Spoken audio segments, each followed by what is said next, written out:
Summer's supposed to be the easy season. So why are so many people quietly Googling a therapist between summer Fridays? Because more daylight doesn't fix the hard stuff. Sometimes it just turns the volume up. Grow does therapy differently. Grow connects you with thousands of high-quality licensed therapists across the U.S., offering both virtual and in-person sessions, nights and weekends. There are no subscriptions, no long-term commitments. You just pay per session. Grow helps you find therapy on your time. The therapist you want takes your insurance on Grow. Grow accepts over 125 insurance plans. Sessions average $21 with insurance, and some pay as little as $0 depending on their plan. Visit growtherapy.com/ACAST today to get started. That's growtherapy.com/ACAST. growtherapy.com/ACAST. Availability and coverage vary by state and insurance plan. You're listening to this podcast, so I know you've got a curious mind. Here's a helpful fact you might not know yet. Drivers who switch and save with Progressive save over $900 on average. Pop over to Progressive.com, answer some questions, and you'll get a quick quote with discounts that are easy to come by. In fact, 99% of their auto customers earn at least one discount. Visit Progressive.com and see if you can enjoy a little cash back. Progressive Casualty Insurance Company and Affiliates. National average 12-month savings by $946 by new customers surveyed who saved with Progressive between June 2024 and May 2025. Potential savings will vary.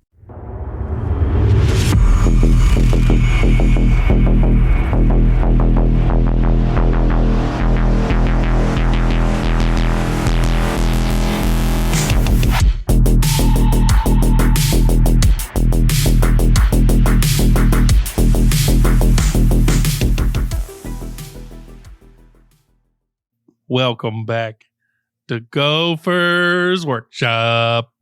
I'm your host, Aaron, and joining me, as always, is my fellow host, Chris. I know you now normally sound slow, but sounding extra slow today. Good job. I'm so tired. It's fine. Half my face doesn't work, so I also sound terrible today. It's fine. Alrighty. Well, today I get to have more issues with Reddit. Who'da thunk? Oh, another week. Another Reddit post. Okay, so the reason I take issue with this is not actually Reddit, okay? Actually, it might be Reddit. I don't know. I get sent things, okay? People are absolutely, and it's not even like they're like, look how dumb these people are. It's more of a like, do you think they're right? Or like, what do you think about this? Because like they see an interesting question, but then that gets them thinking, and immediately like they just send it to me. All right, cool. So one of the things I got, and I am not sure how much of this I want to read, but I want to do a little bit of paraphrasing and a little bit of actually reading. So there was someone who posted a whole thing about them basically complaining about the game is imbalanced right now, but not in the way of like data sheets and points and things like that. They're basically, their argument was all the missions suck. Okay. Here's their argument, and I have multiple issues with this, but we're starting here to get to an actually relevant topic. We're just going to start by making fun of them. I'm not going to say who it is, but they said scoring is really easy and hiding is really difficult. I don't know what game they're playing. Moving on. So they said going all in is the most reliable way to produce a good score. Just looking at the top lists, they said top lists are Orcs, EC, Demons, Dark Angels. I don't know what tournament they're looking at, but that is somewhat true, right? Like Orcs are doing really good right now. Okay. EC and Demons and Dark Angels have all won events.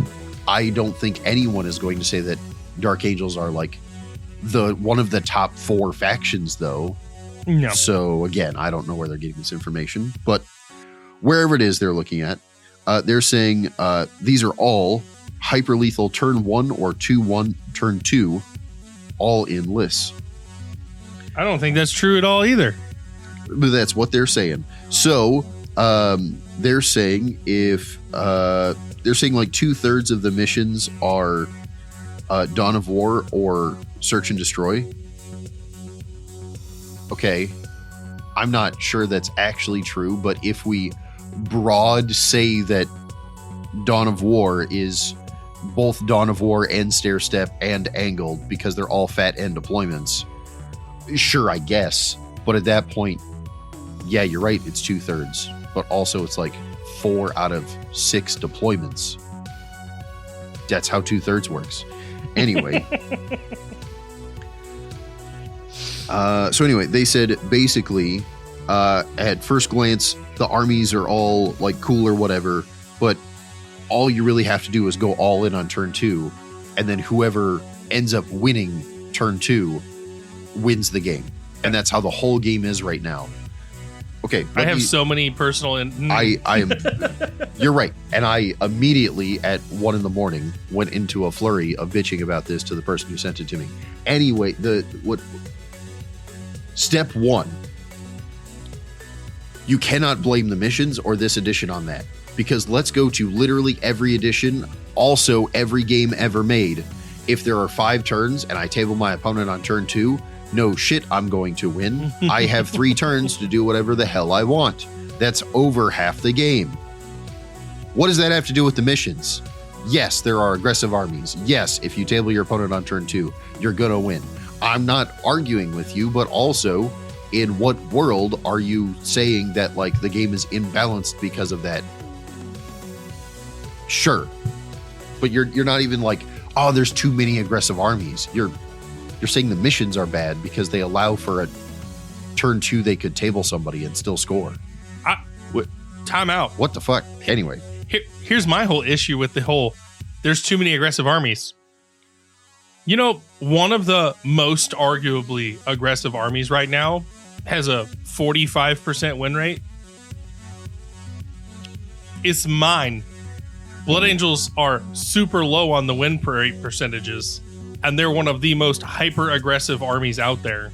Okay, but that's, first off, that depends on how you build it, right? You're right. This is one of the things I want to go over. To say that like, oh, EC are hyper aggressive on turn 2, it's like, yeah, but there's currently like a recon list going on that's like doing pretty good. And you know what? They're not that aggressive. They have a bunch of shitty throwaway demonette units that they're just launching into space and saying, yeah, you can kill them. I don't really care. But how is that a turn 2 win list? So like, again, there's so much about this that is completely asinine and to be fair, from his perspective, I'm sure he believes this is true because he's looking at like the information in front of him, not all the other information available to him. And I'm not even saying he's wrong from his perspective. This person is looking in their local meta. Again, sure. This is why we won't make fun of them. It's more of they're looking at the local meta. It's the small fish, big pond scenario. Sure. And again, even if they are looking at like, oh, I looked at tournaments and it looks like, orcs are doing really good. It's like, yeah, but you realize that at least 50% of good orc lists right now are playing Take and Hold. So like, how aggressive are they being really? I'm not saying they aren't being aggressive. They are. But like, could they be more aggressive? Yes, there are purge lists going around. They could absolutely be more aggressive. Like, so which one are you talking about? Anyway, this topic, I spiraled into a conversation in relation to this that I think is worth having. Okay. So like, again, I don't think this guy knows what he's talking about, but even if he does know what he's talking about, he's not talking about the game as a whole. He's talking about his limited perspective. Nothing against that guy. He's on Reddit, thus I assume he's terrible. When it comes to the actual game though, here's what I want to do. I want to pretend we're playing Pokemon. Okay? Look, Vegeta, it's a Pokemon. Look, Vegeta, it's a Pokemon. So here's what I want to do. I want to treat God dang it. Anyway, I want to treat the forced dispositions as a strength weakness chart, just like in Pokemon, right? Like, fire beats grass and then grass beats water. Okay, we're going to make this nice little loop of we're strong to the left, we're, weak to the right, whatever it is, okay? Now, I'm going to give you a couple of examples because depending on the faction you play, this changes. So we can't even pretend that like, Take and Hold is always going to be Purge and Purge is always going to be Recon. Like, that's not how it works, okay? But depending on your faction, now we can narrow this down and say it does work, okay? So there are a faction. Let's just start with Marines, okay? Generally, if you're playing Take and Hold Marines, you're playing very resilient, right? We're doing Terminators, we're doing -1 to wounds, we're trying to be tough, okay? This makes sense. So if Take and Hold is based upon resiliency, because you're Marines, it is, now Take and Hold is good against Purge because it's the hammer and anvil thing, and I get it, but also you're a pretty tough anvil, right? You're good at that.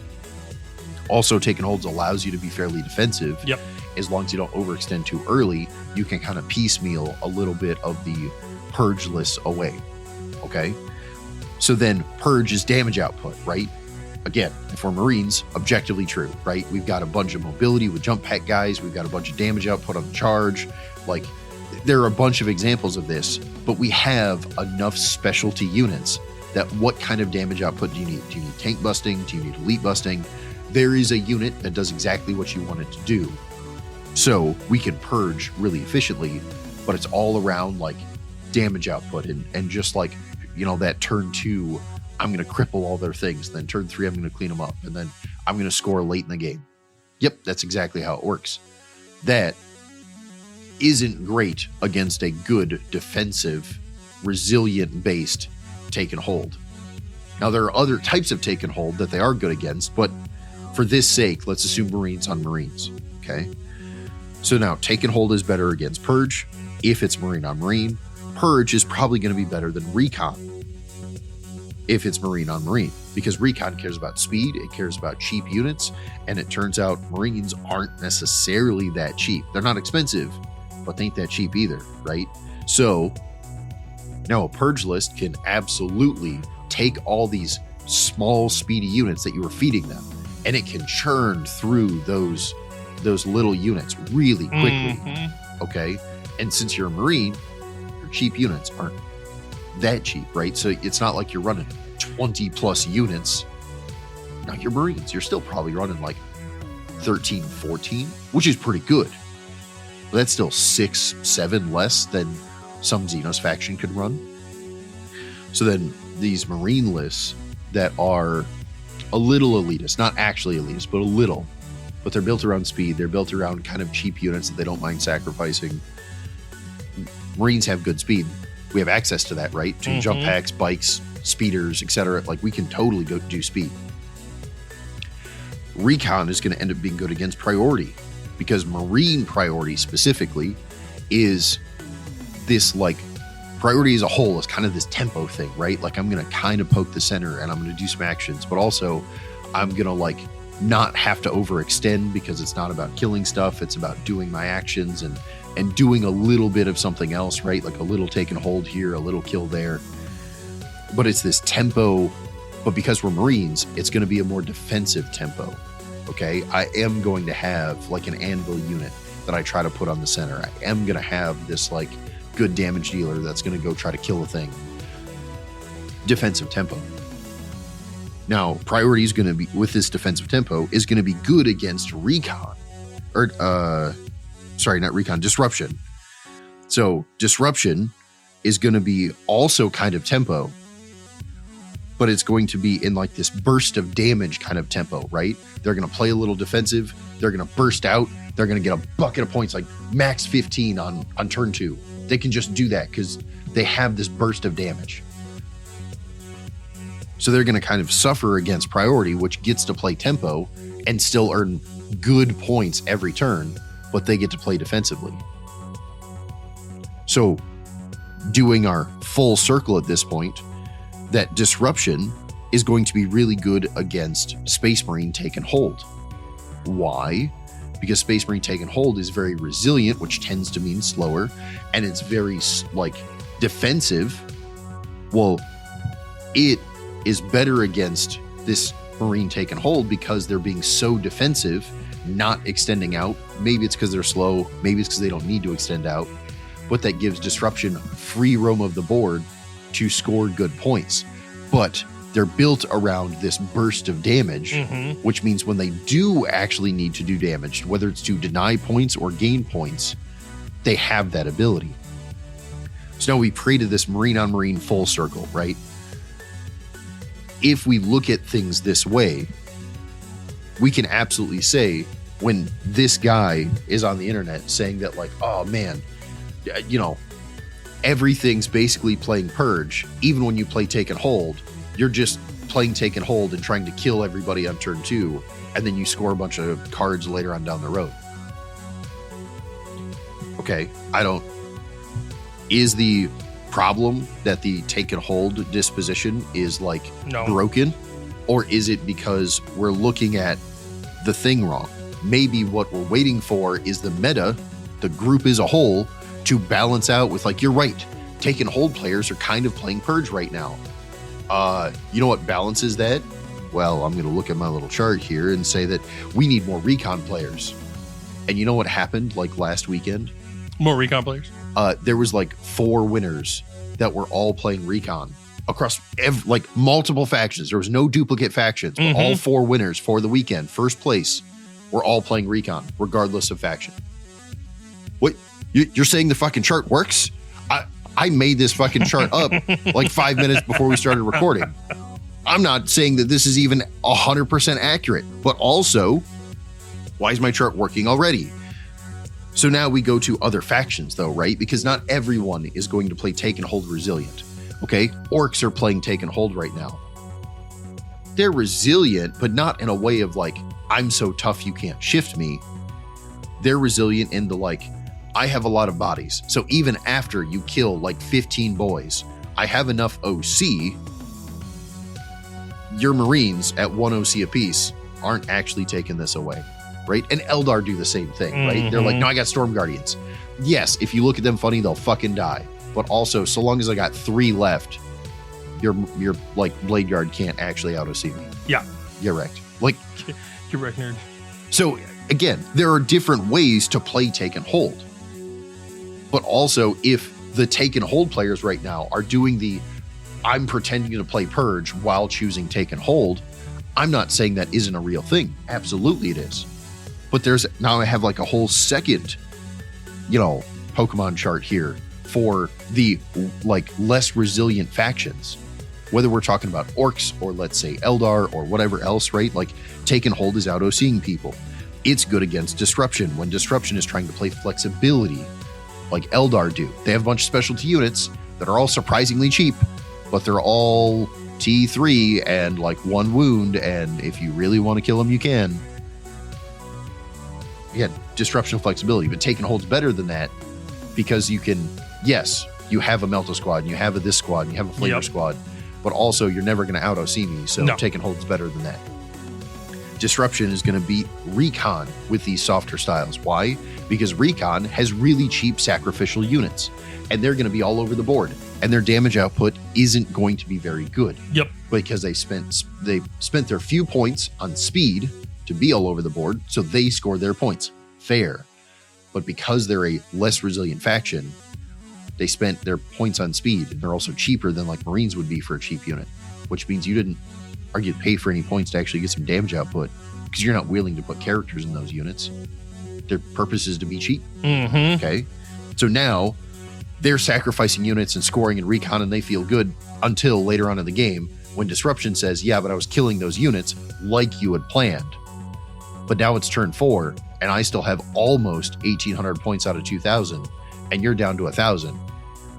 I'm going to use my burst of damage and just clean the board and do whatever I want for the last 2 turns. Okay, this makes sense. So we keep going. So now Recon with all these sacrificial units ends up being better than Priority for these softer factions. Why? Yep. Because Priority is about tempo. Recon is so fast in their face that they have to play Priority more like board control. And Recon says, your board control doesn't matter. I've got jet bikes that move 16 inches plus a reactionary move. You literally couldn't stop me. Like, how does priority in the softer factions play board control tempo when you can literally be wherever you want at any given point? Okay, well, now you've got this board control priority, which is really good against Purge. Why? Because you're still playing fairly cheap units because you're a softer faction. Purge tends to want to overkill things. Fair. But the reality is, even your important units still fairly cheap because you're like a softer faction. Yep. Okay. So you can board control Purge pretty well of like, yeah, I'm going to throw you these Storm Guardians. And that sucks that you get to kill them. But you know that they're like 100 points. And you're putting like a 300 point super brick into me. Yeah, I don't care. Like, it's fine. I'll still get my center action and I'll score my points. And it's no big deal. And that works. So now you've got these softer factions using these bursts of damage for overkilling on Purge that now struggle against Take because, yeah, they can kill the shit out of things, but also they're still a Xenos faction, which means they don't out-OC the other good Xenos out-OCing things. Well, shit, right? So now I have a second flowchart that's based upon a second faction. The point I'm getting at is look at your faction, figure out the faction I'm playing. I don't pick one. I'm playing EC. I'm playing Votan. I'm playing whatever. If I'm playing this faction and theoretically I want to test every disposition, my codex is going to say that I can play all of these dispositions well if I put in enough effort. But how am I supposed to play these dispositions? So I'm an EC player. Could I play Recon? On the surface, at the beginning of the edition, everyone said no, because I'm like a glass cannon meant to deal damage melee only thing, right? So I'm supposed to play Purge. That's what I'm supposed to do. Yeah. Why is Recon doing good? Well, it's because I could play Recon with a little bit of extra effort, but I have to acknowledge that I have to play my faction differently. So now I'm playing Recon EC, and this is how I'm supposed to play it. That makes sense, right? Could I play Take and Hold EC? Sure. Yes, absolutely. But how do I do that? On the surface, it's not obvious, but it is still there. Okay, so now if I can do this with my faction for all 5 dispositions, now I could probably prioritize them and say, well, my Take and Hold probably beats most Recons if we're doing a mirror match, and this beats that. And it's not about solving the mirror match, okay? If you're a Marine player, maybe even an Orc player right now, the argument is the mirror match is relevant because of how popular those factions are. If you're playing a less popular faction, let's say AdMech, it's not about solving the mirror match and this is going to fix your whole like view on life. It's more about if you can assess your faction this way, it allows you to then go, and when you're viewing all these results online and you're like, well, I guess that, you know, the Recon EC faction is actually just the best way to play them. If you're playing EC, you should be playing Recon. Like, again, that's not true, but now you're able to evaluate that better and say like, well, I realized when viewing my faction, you know, AdMech or whatever it is, how would I play that? Now I can look at the EC player and be like, oh, I'm looking at the units they took. Yeah. And while I thought EC should be a Purge the Foe kind of faction as a whole, they're winning with Recon. How is that? Oh, I see that they're using these units and I was able to evaluate that better. This all will help you better evaluate your opponents. It'll help you better evaluate the ridiculous information that you're receiving from the internet as a whole. And that is what will make you a better player. I think to sum it all up, it's the thing we've been saying since this edition changed. You can't hope to get better unless you acknowledge and figure out what your playstyle actually is and lean into it. Yep. I, for the longest time, thought my playstyle was very Purge. I like to kill, but I also like to not die. That sounds like a take and hold player to me. I absolutely don't want to die. Right. And as a Marine faction, you have some advantages there, right? Like Marines generically can play all the dispositions if you lean into them the right way. However, on the surface, they appear to be good at take and hold because they're resilient. They appear to be good at purge because they have so many different weapon options in all these different places that if you know the kind of meta you're going to go into, you can tech for that. Yeah. So like on the surface, the faction is good at purge and is good at take. So when you're kind of playing that mix, well, no wonder your faction's good at that, right? That's not to say that Marines couldn't play disruption or couldn't play recon. They totally have tools for that. But do you like playing with those tools, right? Like how many times are you going to take like 3 ATVs? Why? Because you're playing recon and they're the cheapest thing and they're fast and you could go recon all day. And if you don't give a shit that you're losing models literally every turn and you can't do shit about it, you're going to be having a bad time. But if you don't give a shit about your ATVs and you can launch them every turn and laugh to yourself about like, that was 60 points and you had to spend like 200 to kill that, that's fine with me.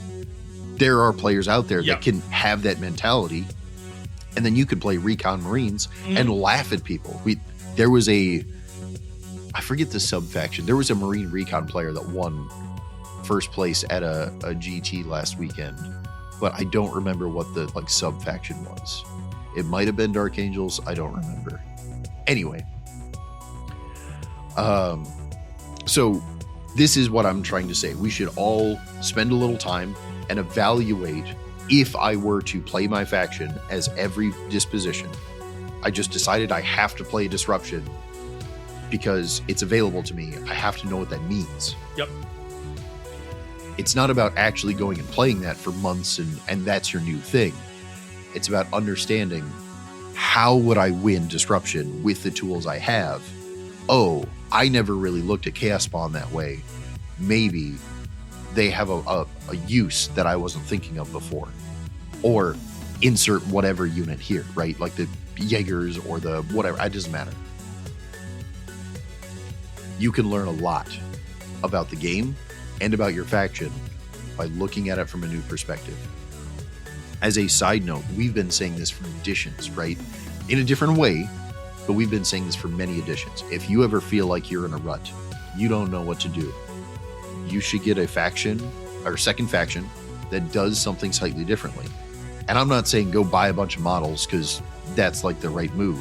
I'm saying borrow your friend's stuff, right? Like switch your, literally, you brought a list. Do you mind if I play your list and you play my list? Doing that gets you a new perspective. It allows you to learn something that you weren't able to notice before, but was true the whole time. And that makes you a better player. So, this is, again, a rabbit hole I went down when trying to bitch and gripe about this guy who says just table him on turn 2 and that's the whole edition. It's not, right? There are plenty of factions that are trying to do that. And my explanation here is to point out that there are many options that could stop that. Are they being played right now? Less than they probably should, which is why it seems like the whole edition's that way. But the meta will work its way and figure all that out because at first somebody's be like, oh, I've got an anti-meta list. And that anti-meta list is going to become more mainstream. And all of a sudden we're going to realize that it wasn't actually anti-meta. It was the thing that was doing well at the time, which is, I get anti-meta, but like that can still do well while it's no longer the meta. And we're going to get to this, again, Pokemon style Swiss Army knife of like, you're strong against X, but weak against Y. And then I'm good against A, but bad against B. And then like we make this full circle of, the game is way more balanced than we initially thought. Yeah. Because we say, well, you may not be as good against this thing. Does not mean you can't win. Does not mean you Correct. Again, this, I think what bothers me most about Reddit comments like this as a whole is when you speak like this on the internet, it appears as if you're speaking for the masses. And the problem I have with that is, and this goes to anybody on Reddit speaking for the masses, GW is watching. When you start complaining about the wrong things, Mordaka, things start to actually get broken. We should take a step back and start acknowledging not only our own strengths, but our own weaknesses. Correct. And before we start throwing flames on the fire, we should absolutely acknowledge, maybe I'm not as good as I thought I was. I need some practice. Or maybe the list I built isn't as good as I thought it was going to be in this particular matchup. Or better yet, why not give some context? You want me to believe you? Mm-hmm. Okay, you're listing off 4 separate factions. These factions are not only doing well, but you're saying they're doing well with a specific play style, and you know exactly why. It's because the missions are bad. Did any point did this guy admit in a comment somewhere that he's played even one of those factions? So he knows that, like, this is the correct answer for orcs, or this is the correct answer for EC. As far as I know, this guy's playing Gene Stealer cults, and he's bitching because he hasn't figured out how to play Gene Stealer cults yet. I don't know that, right? I'm making that up. But also, how do I know he's not making stuff up? Instead, there's a laundry list of comments on this guy's post where he's attempting to speak for the masses, and they're believing that he's speaking for the masses. So there's a bunch of people that are commenting, both reinforcing his perspective and also disagreeing with his perspective. But now I actually have, like, real masses information, right? Well, that sounds good, except for no one's reading every comment. No. They're reading the post, and then maybe they make a comment, maybe they don't. But when it comes to reading the comments, they're going to read the, like, most upvoted ones, right? Mm-hmm. That's it. They're not going to read all the people who are disagreeing with them. They're going to read all the people who agree with them and are all, like, echo chambering themselves of, like, yeah, fuck this, blah, blah. Okay, cool. But what about the actual other 50% of comments that were like, I'm not sure you're right, man? Again, this is what bothers me most about Reddit, is when people get on there and act as if they are speaking for the masses. Again, for that very thing. It becomes an echo chamber. GW sees it. They go, well, there's a lot of people that tend to agree, so let's look at it. Then we start to get an unbalanced game because GW's only priority is to make sure it's always balanced and everybody has fun. Well, okay, see, and that's where I disagree. The rules coming out are not always perfect. They're not always balanced. I agree that there needs to be updates and changes. I have no argument with that. And the only way those are going to change is by some amount of people complaining, right? But it should be complaining from an educated perspective, right? I play this faction. I play this disposition. I think this mission is imbalanced for X and Y. I've done some play testing. I don't think that I've ever lost this game. It feels like I have way too much of an advantage, or vice versa. That's good constructive criticism. I'm on board. Please do that. Also, if you go on there and just bitch about, like, oh, I'm bitching about these 4 factions, you know, I've played none of them. And also, I'm telling you how they're the best because I looked at an article online. That's not educated. That's you just bitching at the wind and then getting a bunch of people riled up because they believe you when they shouldn't. And now GW's making changes, imbalancing the game, not because they don't know what balance is, but because they're trying to appease the masses, right? I don't care how much of this game is balanced. We've said this a bunch of times. A fair amount of points changes are not for balance. Like, half of the point changes are to appease people because it doesn't care. No one cares how balanced the game is if everyone's upset, right? You have to keep people reasonably happy and playing in order to get more information, in order to figure out where the balance is. You want to bitch about something GW did? I have an example for you. Okay, so here's something I'm currently upset with. And I know I did a bunch of bitch about GW last episode or whatever, but I found a new one. The specific primary mission for Purge versus Disruption. I think they have misworded or done their app wrong for the Purge player. Let me read you a shiny card.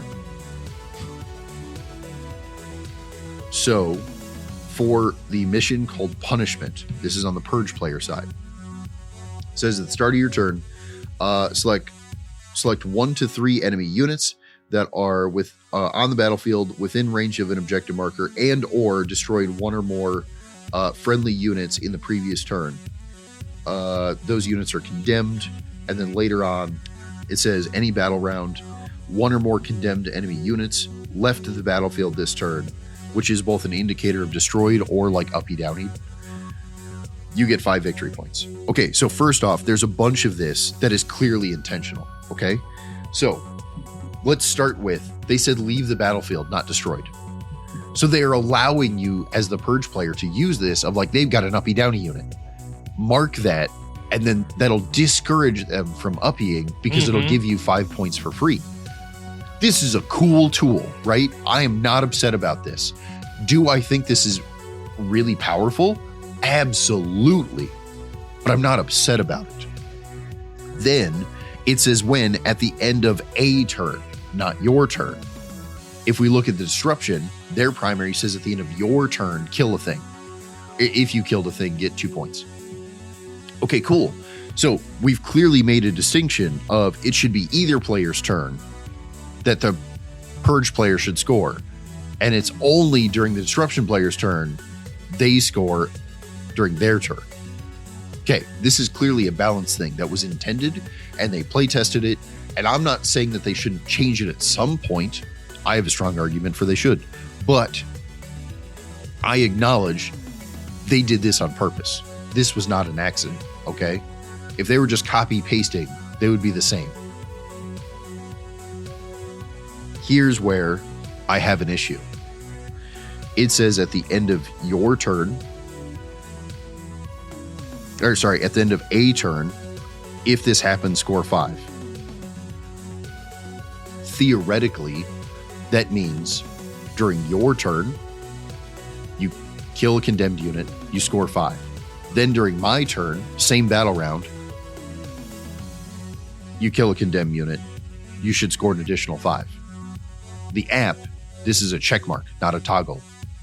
So you can only score this once per battle round, but that's not how this is worded. Are we cheating the Purge player out of 5 points because they killed 2 condemned units, 1 during your turn, 1 during mine? Probably. Now, is this it's supposed to be only scoreable once per battle round? I think yes. I think the checkmark is correct because this is already extremely beneficial for the Purge player, not only because it's 5 points versus 2, also not only because they get to select a unit to leave, right? It doesn't have to be kill, it's leave. That's already powerful. And then on top of that, like I said, it's the end of a turn, not your turn, which immediately gives them more flexibility in how to deal with this. There are many versions of this that are more powerful for the Purge player than the Disruption player. So I agree, it should only be scored once per battle round. However, with that being true, this is my question. Why is it worded that way to where it could be scored twice? We need to put in like a little parentheses once per battle round or something, right? Yeah. This is the same mission that I think I have the most issues with, because even as the Disruption player, we talked about how there's so many levels here of like Purge gets a benefit. Well, that must mean it must be really easy to score for the Disruption player, right? It is, but also the pure math, and I might have mentioned this on a previous episode, the pure math is if your opponent lets you do whatever the hell you want to score maximum points. Every mission in the game, there's like 50 plus primary points available to you. Now, I'm not saying you're going to score 50, right? First off, it's capped at 45. Secondly, your opponent's whole job is to stop you from scoring. So like, if there's 60 points for a take and hold mission that you could score if your opponent lets you do whatever you want, I hear you. You're not going to score 60 because your opponent's going to try to stop you, but you could theoretically, right? The disruption mission that is the opposite of this punishment against Purge. Your average Purge list is going to say that it has, let's say, 7 units. And this is kind of changing in the meta right now. But that was common for the first 2 months of this edition. If they're playing 7 units, the maximum you could possibly score if you 100% table your opponent and your opponent lets you do whatever the hell you want is 43. Which means because of a choice your opponent made, not a decision in the game, a list building choice before they even showed up to the table, it is impossible for you to score the 45. That feels bad. Yeah. And on top of that, that you score points for killing enemies is only during your turn. So a purge list likely going to charge you. But if they charge you and you heroic and play some smart moves and you kill a unit, you're penalized for that. So now they had 7 units. You couldn't score max. They charged you. You heroic to defend yourself. Good idea. Good play, right? You killed a unit. Now, even though you killed a unit and you're going to table them, it's actually only 41 because you killed that unit on your opponent's turn. Fuck. Right? Like, I think this mission is probably the least balanced in the whole game. You want to talk about something else that's not balanced? Sisters exploding? Okay. I'm gonna disagree with you immediately. Is that what was intended? No. Okay. Does it need changed? Almost certainly. Yep. Is it imbalanced? You still have to roll a 6 on the die. You can't fate dice that, sure, I don't think. But the reality is you're doing like an extra 2 mortal wounds, assuming your opponent doesn't make a smart choice and precision that fucking guy. You're right. Okay. Is that really imbalanced? But Getting we're talking 2 about extra mortal things that wounds? are broken that need fixed. Oh, yes. Because But it's I the want to same be thing clear. with orcs right. And a weird boy. So like you got the boys, 20 boys led by a weird boy. Weird boy. And then you're averaging like 4 extra mortal wounds, which is really good. It's the problem is these are things that were blatantly overlooked. I don't think the orcs were. I think the orcs was intentional. It was a fun little goofy thing. It's fun, weird it's fun, boy. it's weird. But yeah, absolutely. Sisters, there's a few other models and units out there that do that. I mean, as a whole, there's I think with what you were explaining and other aspects of this game, there's a lot of things as a whole that we could be spending a lot more time on pointing out to GW going, hey, I think this is actually broken. Okay, but this is my whole argument against that, right? Is like, yes, we need to point these out to GW, but we need to be clear with them as well as ourselves. Are we saying this needs changed because it's imbalanced? Like, I think Disruption needs a little extra help in the Disruption versus Purge mission because I think that part's imbalanced. The change to the Purge side, I'm not asking for that change because I think it's imbalanced. I'm asking for that change because I think it's unclear or doesn't work properly. And that's a very different discussion. Because again, if you say, GW, I want you to change the points on this because it's imbalanced and bullshit. Okay, I hear you. But also, there should be an appropriate amount of pushback from that of like, I don't think it's imbalanced. I think you don't have enough games in. If you send a thing to GW and say, hey, I think this needs changed because this is worded in such a way that the app doesn't let me score it twice in the same battle round, but the wording says that I should. Okay, now that GW is going to be way more open to changing because they're not saying like, oh, you think this is imbalanced. We put a bunch of playtest time in. We think it's balanced.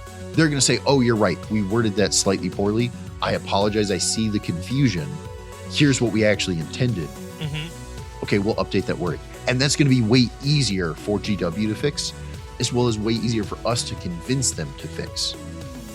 Sure. The whole point is there are things in this game that we should be focusing far more on that are having issues, that are not correctly worded, that are not correctly playing the correct way, that are not just a lot of problems as a whole. And we're focusing on the fact that, well, my disposition doesn't work the way I think it should. Not that I know it should, not that GW said it should, that I think it should. Yep. And that's a big issue. We Junith having exploding sisters, though is hilarious, I don't think was intentional. Weird Boy, I still think that was intentional. But again, we go down the line, well, because it's intentional for them, I think it was a slight oversight. I think we all got excited. We were playtesting it. We didn't realize the consequences to some wording.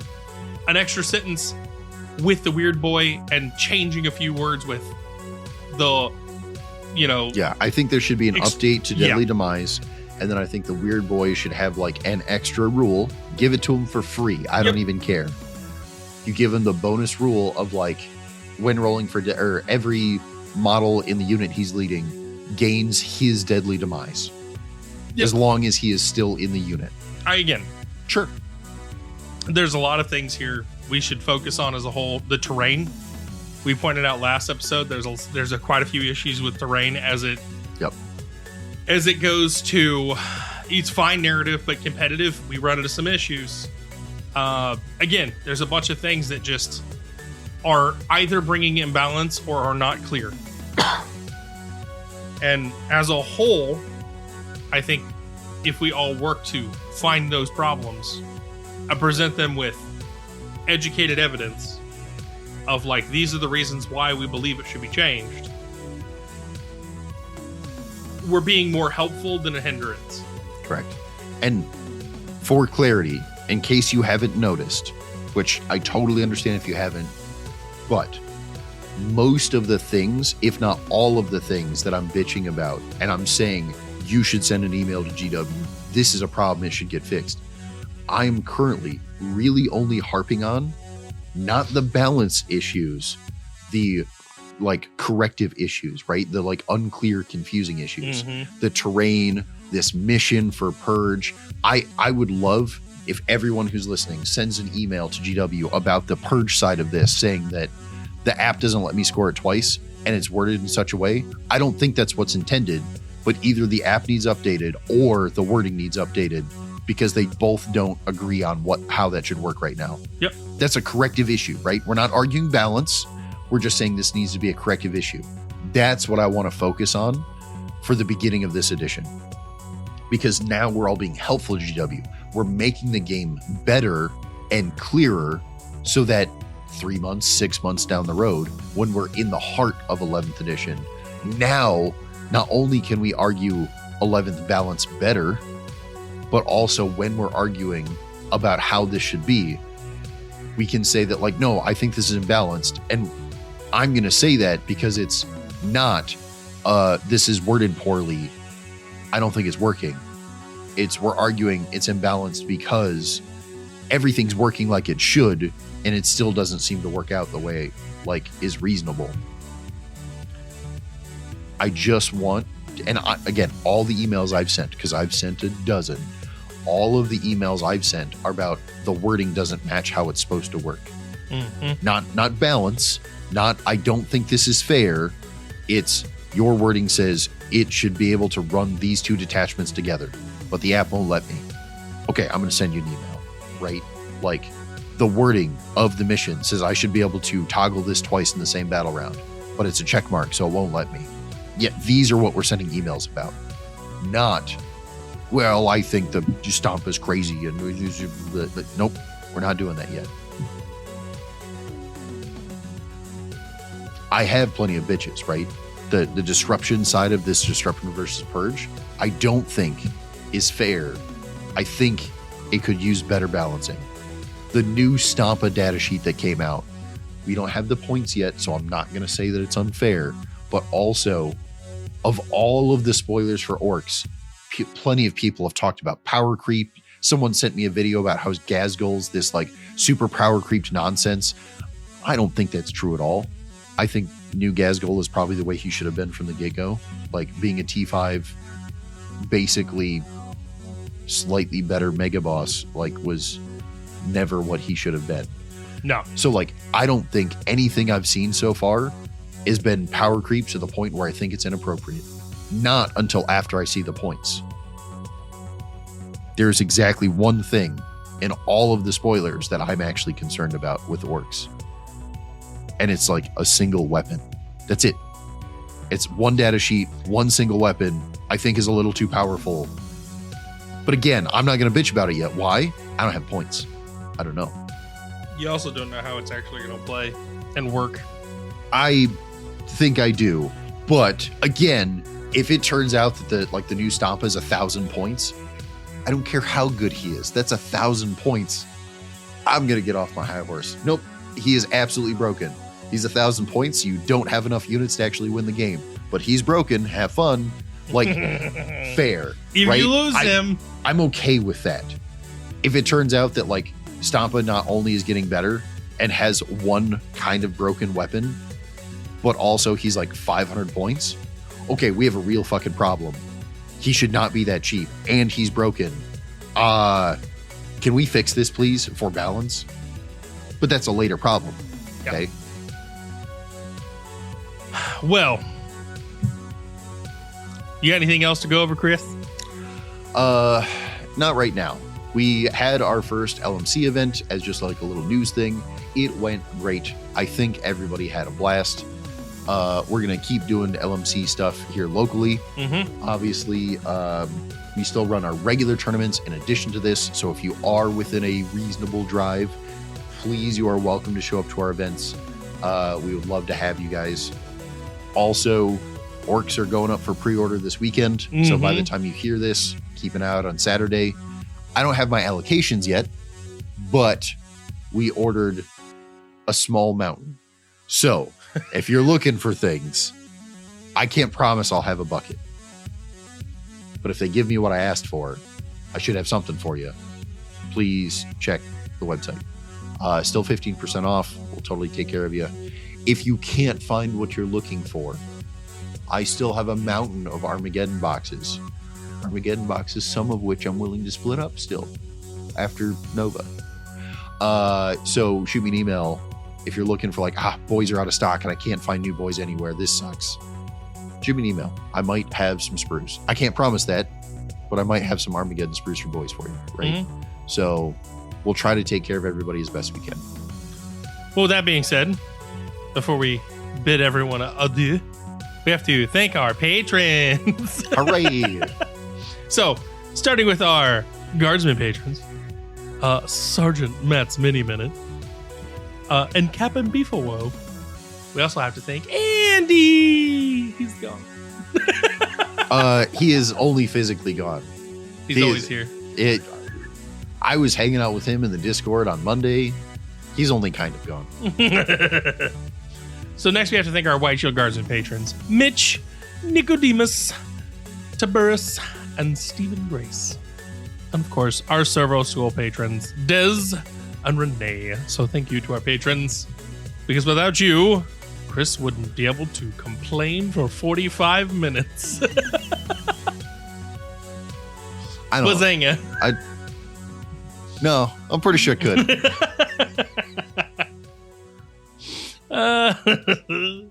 So, that being said, yeah, thank you all for listening. Tune in next week. Hey everybody, it's Aaron. I want to thank you again for tuning in for this episode of Gopher's Workshop with us, hanging out and listening. Remember, leave a 5-star review. Let us know what you think. And if you feel like supporting us, you can always go to Patreon in the show notes below. Thanks. Till next time.